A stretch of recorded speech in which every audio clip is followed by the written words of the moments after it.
ام المؤمنین حضرت سیداتنا عائشہ صدیقہ رضی اللہ تعالی عنہا کو اللہ کریم نے ایسے بہت سے فضائل سے نوازا جو آپ رضی اللہ تعالی عنہا کی ذات مبارکہ کو دیگر صحابیات اور ازواج مطہرات سے ممتاز کرتے ہیں۔ آپ رضی اللہ تعالی عنہا نبی کریم صلی اللہ تعالی علیہ وآلہ وسلم کی سب سے محبوب زوجہ ہیں۔ آپ رضی اللہ تعالی عنہا کی پاک دامنی کی گواہی خود اللہ کریم نے دی، اور اس براءت میں اللہ کریم نے 18 آیتیں نازل فرمائیں۔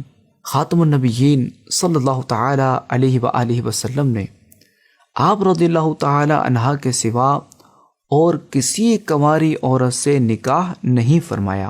آپ علیہ الصلوۃ والسلام نے آپ رضی اللہ تعالی عنہا کے حجرہ مبارکہ ہی میں آپ کی باری کے دن دنیا سے ظاہری پردہ فرمایا۔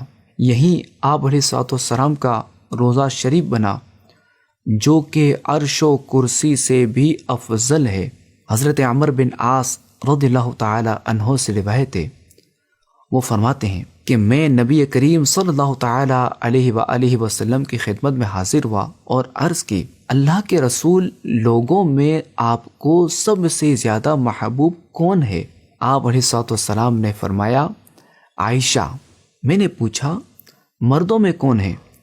آپ علیہ الصلوۃ والسلام نے فرمایا، ان کے والد۔ ام المؤمنین حضرت عائشہ صدیقہ رضی اللہ تعالی عنہا کی شان و عظمت بہت بلند ہے۔ نبی کریم صلی اللہ تعالی علیہ وآلہ وسلم سے آپ کا تعلق بہت خاص ہے۔ اللہ کریم کی حضرت عائشہ صدیقہ رضی اللہ تعالی عنہا پر رحمت ہو اور ان کے صدقے ہماری بے حساب مغفرت ہو۔